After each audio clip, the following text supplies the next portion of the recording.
Olá, seja bem-vinda, seja bem-vindo ao Pod Contas, o podcast da Escola Paulista de Contas Públicas, a EPCP, vinculada ao Tribunal de Contas do Estado de São Paulo. Eu sou Bibiana Camargo, diretora da escola, e acompanhada do coordenador do Observatório do Futuro, Leandro Dalólio, tenho a alegria de receber os servidores do Tribunal de Contas, Áudrea Lucine Martins de Souza e Marcone Cavalcante Benck. A Áudrea é instrutora do Fundeb no TCESP, tendo participado de lives sobre esse tema, material que o Marcone inclusive aproveitou como conteudista do curso autoinstitucional Conselhos do Fundeb, lançado há pouco e disponível no nosso site pela Escola de Contas. Áudrea, Marcone, muito obrigada por aceitar o convite de gravar o Pod Contas. De nada, Bibiana. É um prazer estar aqui. Bom dia a todos, boa tarde, boa noite, dependendo do horário que o pessoal está vendo, né? É um prazer estar aqui falando de educação básica, um tema tão importante nos nossos dias. Bom dia, Bibiana. Bom dia, Leandro, a todos que nos escutam.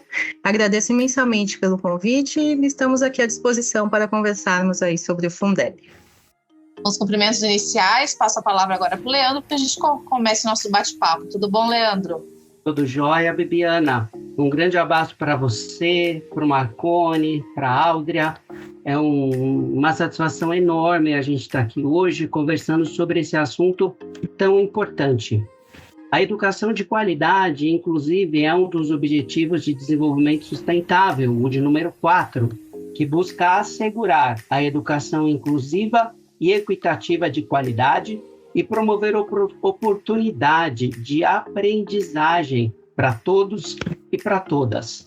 E para a gente conseguir, esse objetivo tão nobre, nós precisamos de financiamento, precisamos de orçamento público.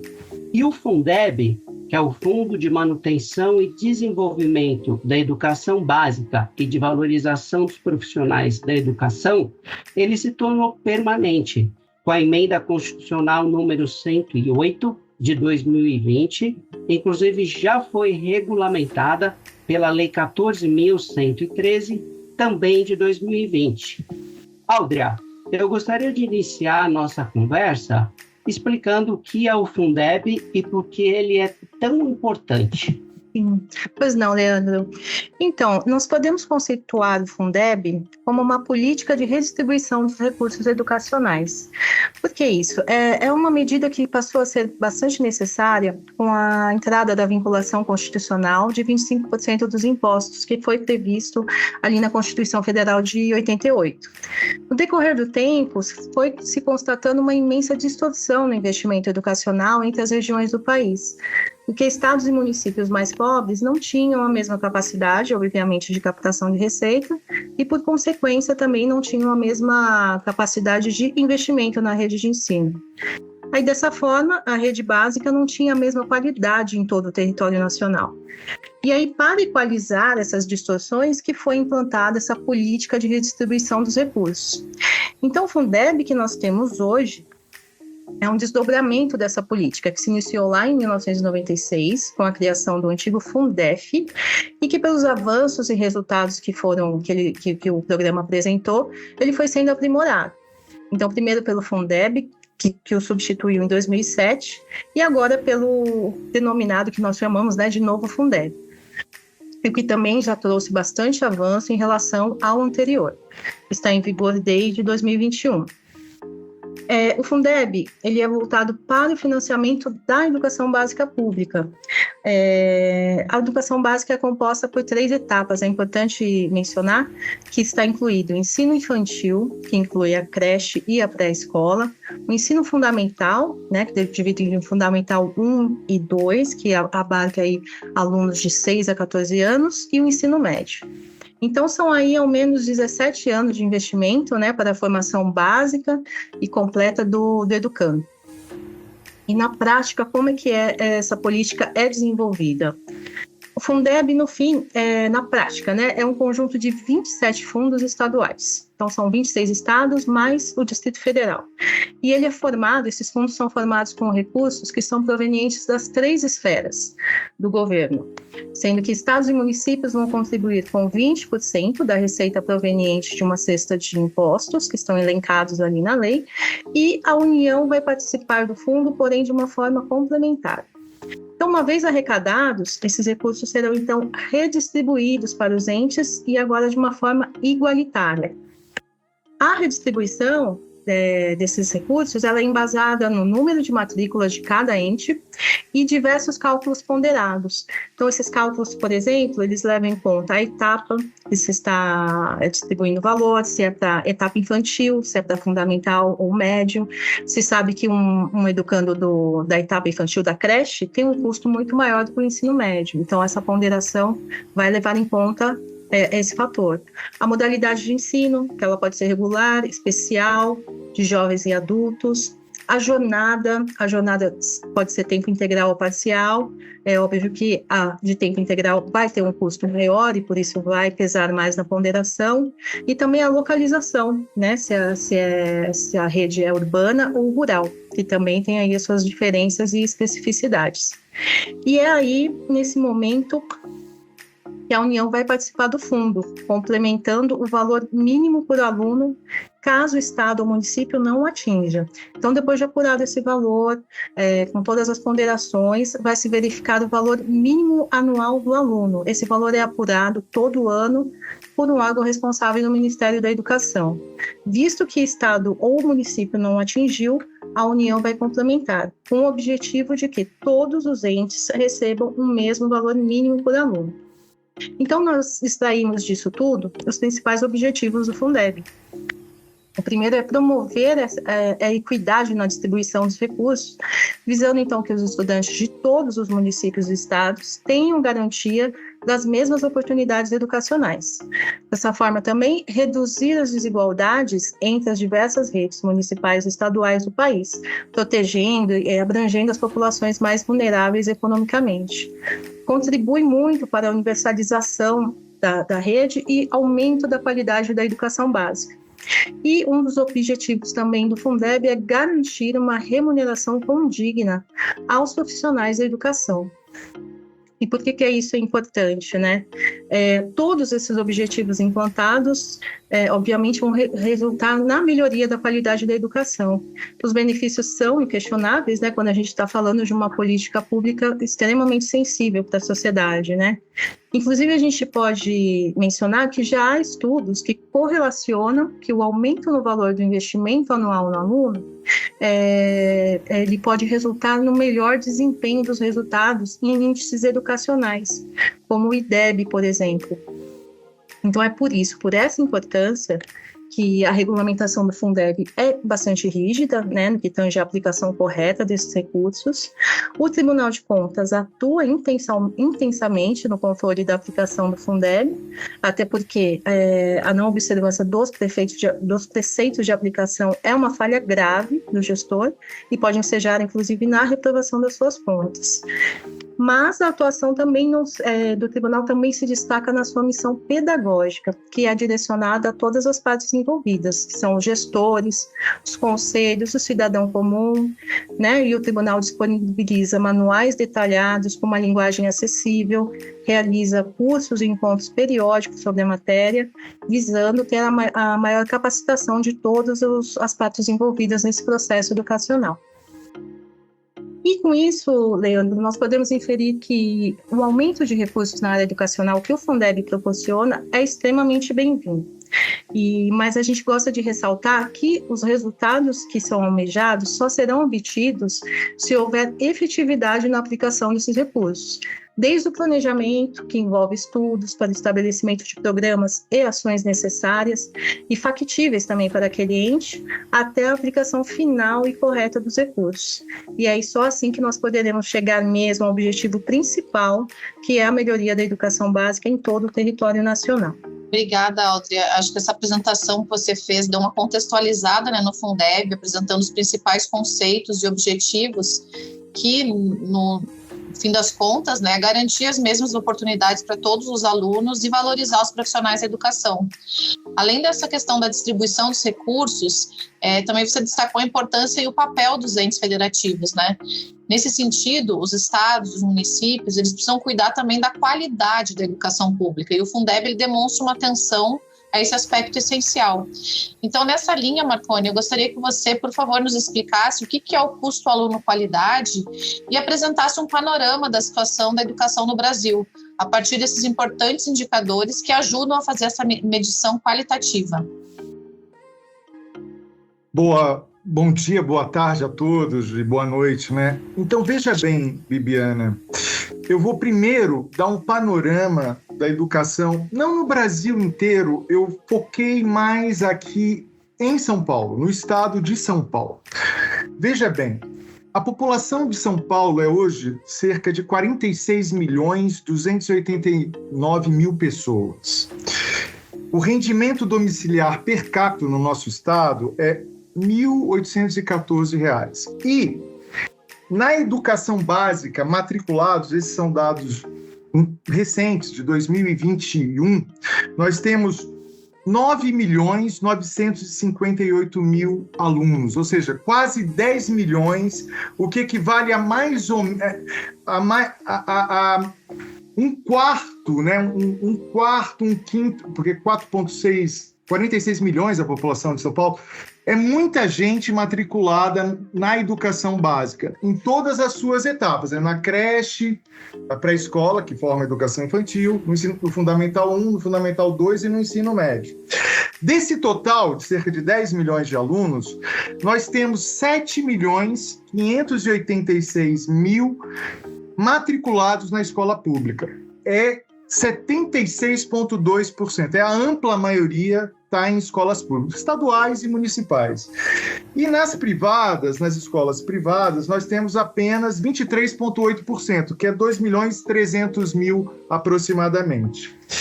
Veja bem, nós temos cerca de 30.000 escolas no estado e nós temos quase todos os alunos, 98,9%, na idade de 6 a 14 anos, matriculados. Quer dizer, o ensino está no estado universalizado. Mas nós temos problemas, sim, sérios na qualidade do ensino, no quanto se aprende em cada etapa, né?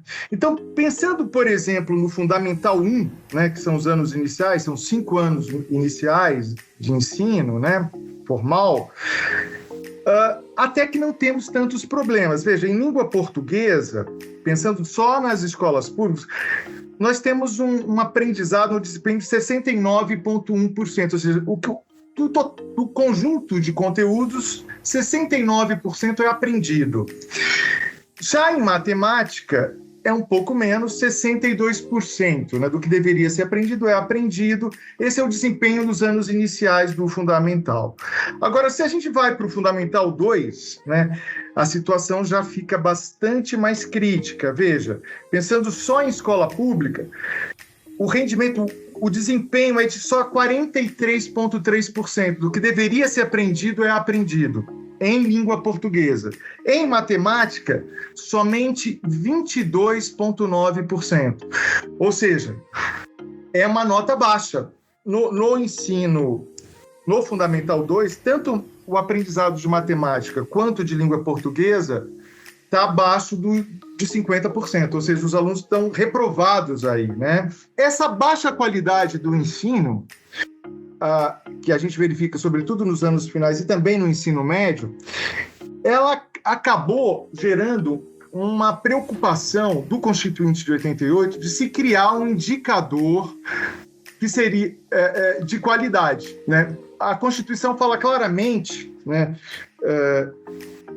sobretudo depois da emenda constitucional, no artigo 108, da necessidade de se criar o custo aluno-qualidade, que seria esse padrão, um padrão mínimo de qualidade e de valor, né, que toda escola, todo aluno deveria receber por ano, para que se de fato garanta insumos como laboratórios, bibliotecas, quadras esportivas, material didático, capacitação de professores, ou seja, que todos esses insumos sejam oferecidos com um padrão mínimo aceitável, né?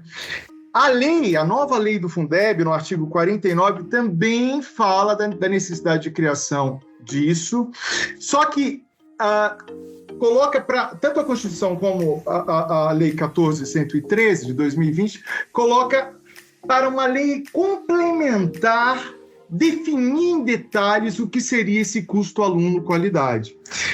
Existe hoje, no Brasil, todo um movimento debatendo como conceituar isto, né? Então, a Campanha Nacional pelo Direito à Educação define 2 indicadores, o CAQI, que seria o custo aluno-qualidade inicial, que garantiria esse padrão mínimo, né, em cada etapa, né? O que seria necessário por aluno numa creche, de recursos e de insumos, entende? Numa creche, numa pré-escola, no Fundamental 1, no Fundamental 2, no ensino médio.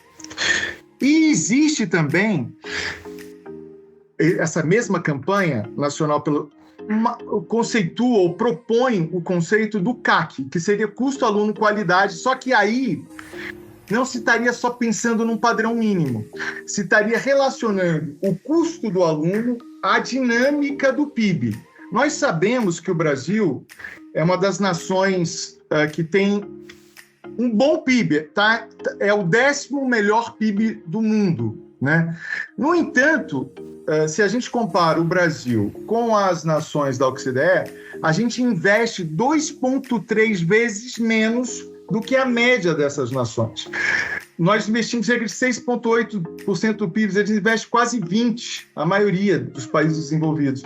Então, se propõe nesse custo aluno-qualidade que se aumente o investimento percentual do PIB em educação, né?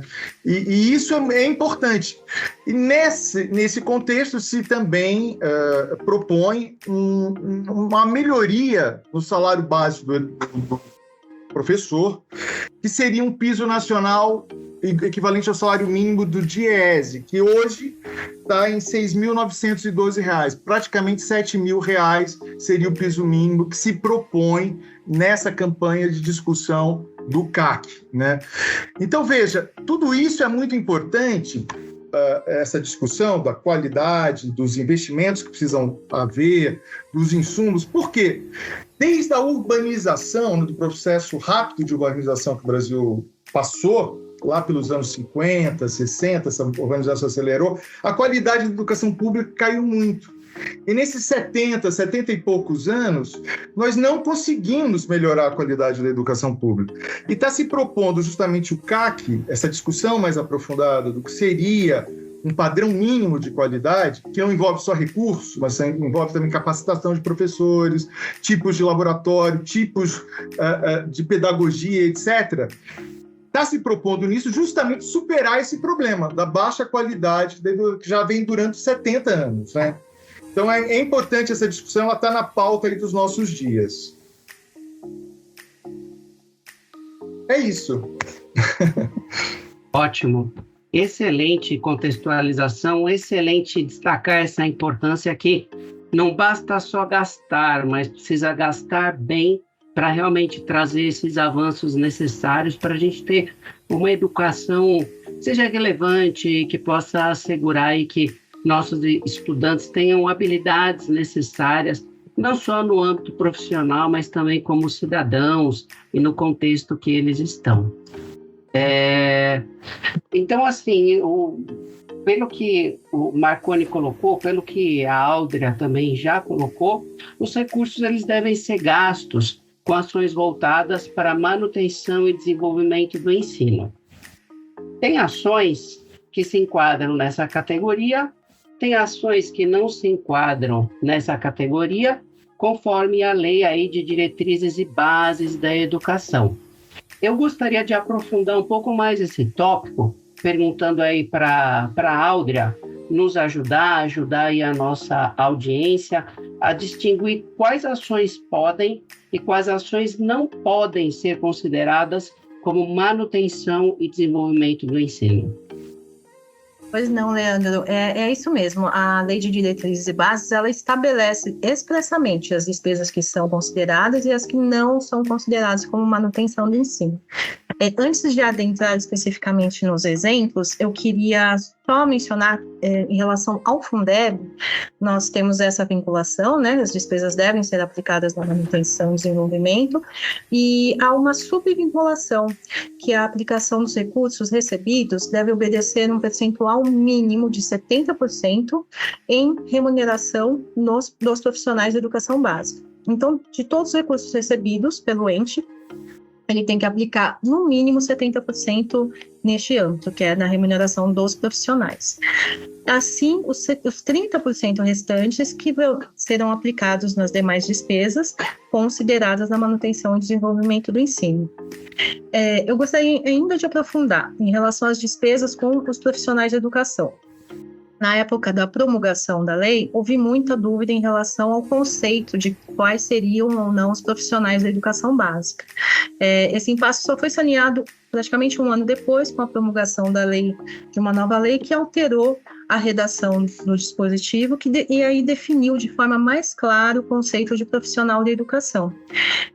Então, citando aqui, são profissionais da educação, os docentes, obviamente, os que atuam nas funções de suporte pedagógico, de direção ou administração escolar, no planejamento, na inspeção, supervisão, orientação educacional, coordenação e assessoramento pedagógico, que é esse corpo de profissionais que atuam especificamente ali na atividade fim da rede de ensino, né? E além disso, inclusive é uma inovação dessa do novo Fundeb, são considerados profissionais de educação todos aqueles que atuam nas funções de apoio técnico, administrativo ou operacional. São conhecidos ali da atividade meio da rede. Então, por exemplo, os motoristas, auxiliares de secretaria, serventes, os vigias, todos esses que estejam atuando na rede de ensino em efetivo exercício, seja na atividade fim ou na atividade meio, são considerados ali profissional da educação. É importante também ressaltar que esse efetivo exercício ele é materializado na vinculação contratual com o ente governamental. Então, pode ser até uma contratação temporária ou estatutária, porém deve haver essa vinculação direta entre o ente e esse profissional. Assim, eu já posso afastar a primeira despesa que não é considerada como profissional do ensino, que são aqueles terceirizados. Então, aqueles contratos, por exemplo, terceirizados de vigilância, esses profissionais não podem estar alocados nessa parcela dos 70%, que deve ser aplicada exclusivamente aos profissionais da educação básica. Ok? E aí passamos então para a parcela dos 30%, que são as demais despesas, e aí sim deve se atentar aos dispositivos da LDB, nos seus artigos 70 e 71. Então, são despesas consideradas do ensino, além da remuneração já citada, o aperfeiçoamento dos profissionais de educação. Então, todos aqueles cursos, tudo que possibilite um incremento na capacitação dos docentes e demais servidores ali, profissionais de educação, são despesas que podem ingressar ali na despesa de 30% do Fundeb. São consideradas, manutenção do ensino. A aquisição de imóveis, reformas, aquisições de mobiliário, aquisição de veículos, tudo que for ali destinado às instalações e equipamentos necessários ao ensino, também são despesas da manutenção e desenvolvimento do ensino.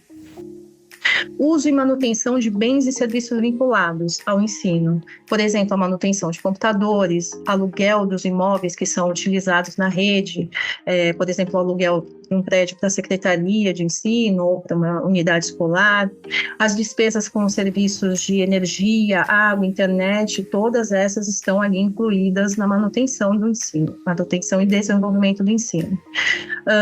Uma despesa bastante relevante que é permitida na LDB são os levantamentos estatísticos, estudos e pesquisas que visam ao aprimoramento de qualidade e a expansão do ensino. São estudos que visam ali conhecimento das necessidades ali daquela rede específica, e permitem a implantação de programas e ações mais efetivos para aquela rede. realização de atividades meio necessárias ao funcionamento dos sistemas do ensino. São aqui a gente pode citar exatamente o que eu mencionei, que não pode ser no 70%, mas pode ser aplicado aqui na parcela dos 30%, porque é considerada despesa de manutenção e desenvolvimento do ensino, que são os serviços terceirizados, por exemplo, de vigilância, de limpeza, de conservação,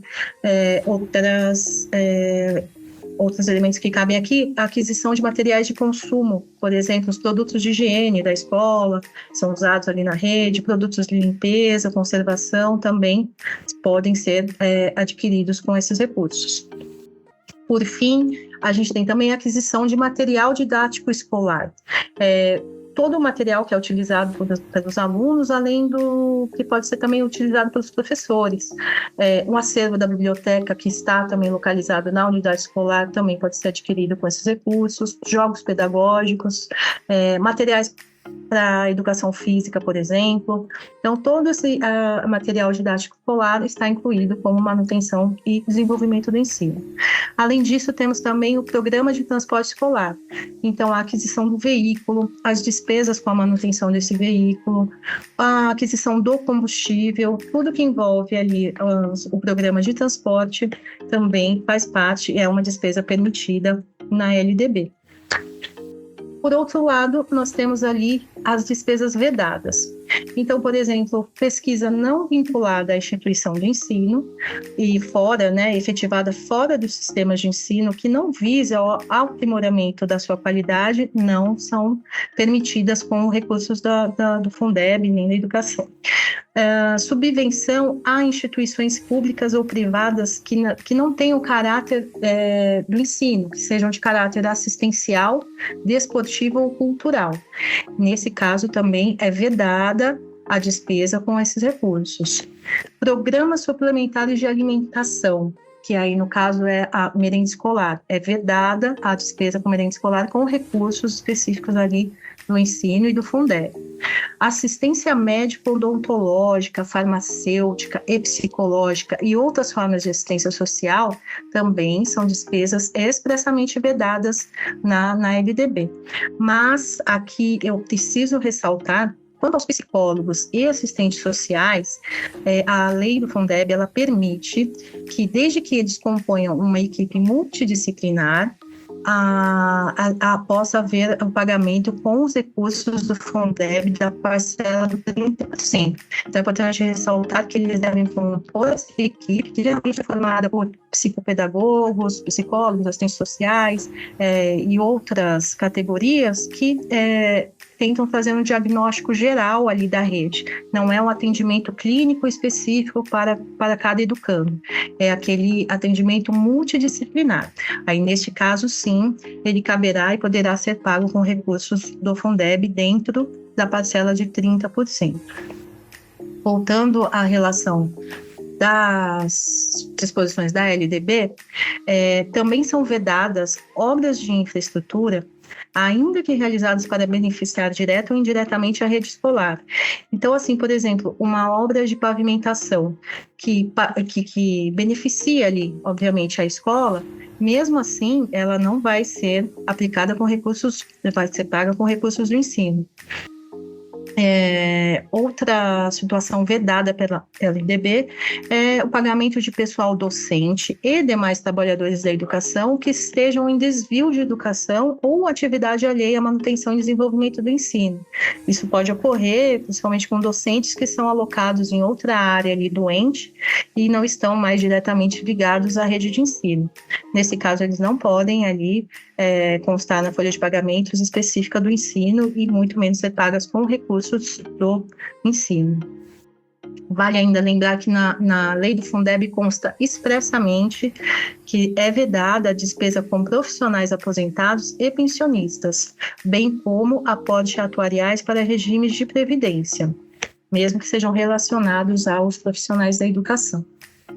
Então, Leandro, é especialmente importante que os gestores tenham conhecimento dessas vedações para que não incidam nas glosas, né? Que o tribunal faz o controle e anotamos, no caso, as despesas impróprias e elas podem resultar em glosas que vão causar aí a aplicação menor dos recursos do Fundeb. Perfeito, Áudria. Agora, já encerrando para o fim da nossa conversa, e aí vou direcionar a pergunta para o Marconi, gostaria de finalizar destacando o papel dos conselhos de acompanhamento e controle social do Fundeb. Inclusive, para quem não sabe, o Marconi foi por muitos anos servidor aqui da Escola de Contas e contribuiu muito para esse assunto específico dos conselhos municipais e do Fundeb.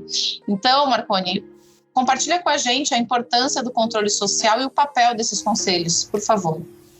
Então, o controle social, né, é uma das formas de controle fundamental, né? Porque a gente tem o controle interno, que é o quê? Que é um conjunto de auditores que existem nas prefeituras, nos estados, que procuram verificar a boa aplicação dos recursos.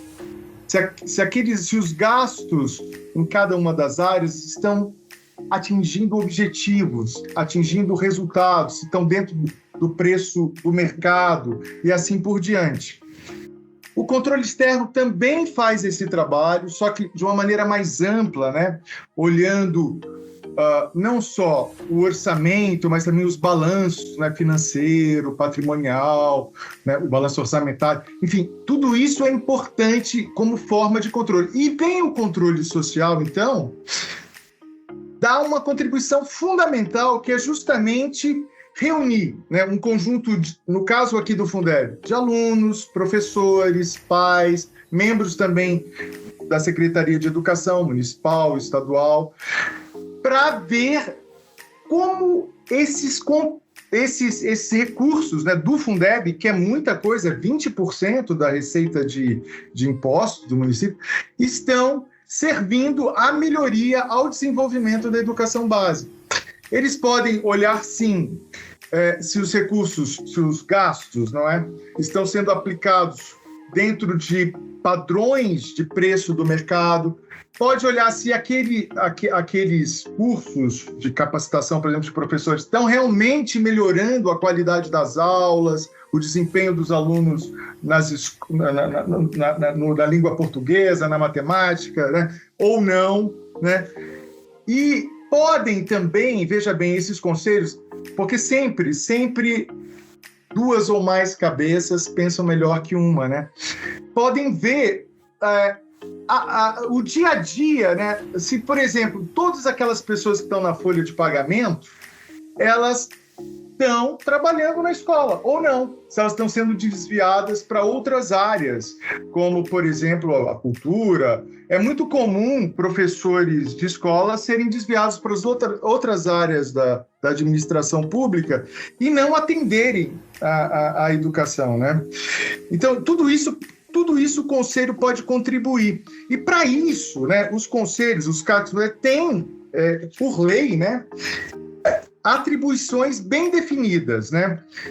Duas atribuições fundamentais. A primeira é elaborar o parecer sobre as prestações de contas anuais do Fundeb, ou seja, olhando todos os recursos aplicados na educação básica, sobre os recursos do Fundeb, o Conselho vai emitir um parecer dizendo se aqueles gastos realmente favoreceram ou não a educação, se são gastos regulares, se há gastos indevidos, né, impróprios, por exemplo, como a Áudria acabou de especificar, se são todos próprios. Isso tudo o Conselho pode fazer, né, nesse parecer. Além disso, uma segunda atribuição muito importante é supervisionar o censo escolar, porque o censo escolar vai informar quantos alunos estão na creche, na pré-escola, no Fundamental 1, no Fundamental 2 e no médio. Com base nesse número de matrículas, principalmente com base nisso, é distribuído recursos para cada município e cada estado, né? E veja, é importante que o Conselho supervisione isso. Veja se esse número de alunos estão sendo todos atendidos, ou se está faltando vaga, né? Quanto está faltando de vaga na creche, no município, ou na pré-escola? Isso é muito importante do Conselho ter. Quantos são, por exemplo, os alunos especiais? A gente sabe que vem crescendo o número de matrículas de autistas, de dislexia. Esses estudantes estão sendo atendidos nas suas necessidades pelas equipes multiprofissionais que podem entrar nos 30% agora, né? Podem ser formadas, podem ser concursadas, né? E ajudar os docentes em sala de aula no trabalho de educação, né? Então, veja, o Conselho pode olhar muitas coisas e ele tem, além dessas atribuições, poderes para isso. Ele pode convocar, por decisão da maioria dos seus membros, o secretário municipal ou estadual de educação, para justamente explicar os gastos, explicar o que está sendo feito ou o que não está sendo feito, né? Ele pode também apresentar à Câmara de Vereadores, ou no caso, ou também à Assembleia Legislativa, né? E também aos órgãos de controle interno e aos órgãos de controle externo, os tribunais de contas, pode apresentar denúncias, pode apresentar informações, observações sobre os demonstrativos gerenciais do fundo, podem apresentar ainda, acompanhando os documentos de despesa, né, aqueles gastos que foram feitos fora do preço de mercado, eles podem requisitar documentos, né, de licitação, acompanhar os processos de licitação. Eles têm vários poderes que podem ajudar, sim, a melhorar a efetividade do gasto em educação, do gasto do Fundeb, né, em cada um dos municípios, em cada um dos estados. É importante ver, né, que realmente, para a gente melhorar a educação pública, é fundamental essa parceria entre poder público e controle social, e o CACS-Fundeb, né? Sem essa parceria, fica impossível haver uma melhora na educação básica. É todo mundo trabalhando para o mesmo objetivo que a gente vai chegar lá. E é possível chegar lá, entendeu? Basta realmente ter mais conscientização, mais empenho de cada um de nós, dos conselhos, que uma educação de qualidade, universalizada no Brasil, vai ser realidade. Eu tenho muita fé nisso. Agradecer imensamente a sua disponibilidade, Marcone, a sua disponibilidade, Aldo, em compartilhar esses conhecimentos de longos anos aqui do Tribunal. Acho que esse é o propósito do podcast, de compartilhar esse conhecimento com os nossos ouvintes e convidar os ouvintes para que continuem acompanhando nosso Pod Contas, sempre com temas relacionados à administração pública, ao Tribunal de Contas do Estado de São Paulo. Até a próxima. Até a próxima. Obrigado.